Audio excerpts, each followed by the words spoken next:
नमस्कार. मी निशिगंधा निंबाळकर, रसिकाताई आणि अपर्णाताई यांची भाऊजाई. तुमच्यासाठी एक छोटंसं सरप्राईज आहे. ऐकूया माझ्या शब्दात. थोडंसं शब्दबद्ध करण्याचा प्रयत्न केला आहे. काही चुकलं तर गोड मानून घ्या. सुरुवात करते. रसिकजन हो ऐकूया गोष्ट संगीत संस्थेची. रसिकजन हो ऐकूया गोष्ट संगीत संस्थेची, अपर्णा आणि रसिका यांच्या संगीत ध्यासाची. 2010 साली ही संस्था चालू झाली. 2010 साली ही संस्था चालू झाली. एका शिष्यापासून संगीत शिदोरी देऊ केली. पहिले एकच विद्यार्थी होता, पण आता इतकं मोठं झाले की 90 विद्यार्थी झालेत. म्हणून एका शिष्यापासून संगीत शिदोरी देऊ केली. लहानशा घरापासून दूरवरचा प्रवास चालू झाला. छोट्या घरात प्रवास चालू केला, पण आज 10 वर्ष कधी पार झाली कळलंच नाही. म्हणून लहानशा घरापासून दूरवरचा प्रवास चालू झाला. संगीताच्या परिस्पर्शाने सासरच्यांनीही आधार दिला. माहेरच्यांची तर साथ होतीच, पण घर सांभाळायचं, क्लास सांभाळायचं, याच्यासाठी घरातल्या सर्वांचीच साथ लाभणं आवश्यक होतं. म्हणूनच संगीताच्या परिस्पर्शाने सासरच्यांनीही आधार दिला. झेप घ्यावी अजून मोठी असा विचार मनी आला. झेप घ्यावी अजून मोठी असा विचार मनी आला. रसिकाच्या जोडीने रियाज संगीताचा बहरत गेला. सुरेल अशा प्रवासात शिष्य वाढले, प्रस्थ वाढले. सुरेल अशा प्रवासात शिष्य वाढले, प्रस्थ वाढले. नवऱ्याची साथ तर गरजेचीच आहे. नवरा खंबीर नसेल तर पुढे सगळं कसं होणार. म्हणून अनुप्रावांच्या साथीने श्रुतीला हे नाव मिळाले.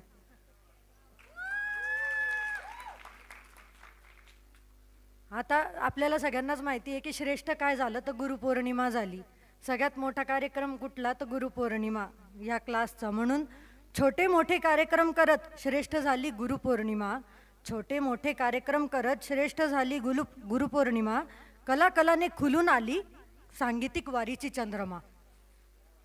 एक एक शिष्य म्हणजे लाभले जणू रत्न. त्यांच्याकडे जे शिष्य कोणी आहेत ते रत्नच आहे. त्यांना पैलू पाडून हिरे करण्याचं काम त्यांचं आहे. म्हणून एक एक शिष्य म्हणजे लाभले जणू रत्न. सुगम आणि शास्त्रीय संगीताची शिदोरी हाच होता यांचा यत्न. आपण बघितलंच की छोट्या मुलांपासून मोठ्यांपर्यंत म्हणजे 90 वर्षाच्या आजींपर्यंत सगळे यांच्याकडे आहेत. म्हणून ही पुढचं कडवं. लहान मोठा एक एक शिष्य सहजच जोडला गेला. लहान मोठा एक एक शिष्य सहजच जोडला गेला. नकळत एका बीजाचा आज मोठा वटवृक्ष झाला. नवनवीन प्रयोगासह लावलीत सांगीतिक गोडी. कायमच नवनवीन प्रयोग केले. कधी तबला, कधी काय. तर त्यासाठी नवनवीन प्रयोगांसह लावलीत सांगीतिक गोडी. ईश्वर चरणी हीच प्रार्थना अबाधित राहो तुमची जोडी. ईश्वर चरणी हीच प्रार्थना अबाधित राहो तुमची जोडी.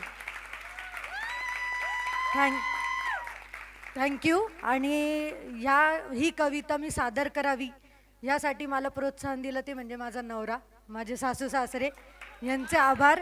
आणि कवितेसाठी जी काय मला बॅकग्राऊंड माहिती लागणार होती की ज्याच्यावर मी लिहू शकणार होती ती सगळी माहिती मला एका फोन कॉलमध्ये पुरवली. ती म्हणजे अनुप जिजू. त्यांच्यासाठी पण खूप साऱ्या धन्यवाद.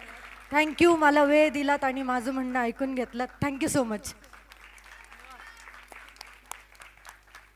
हे काय जुळवलेलं वाटलं?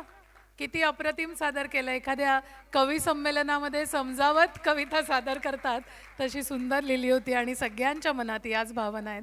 त्याच भावना घेऊन एक 10 मिनिटाचं मध्यंतर घेऊया आणि मग श्रुतिलयच्या या समारंभाचा उत्तरार्ध तो आनंद घ्यायला परत जमूया.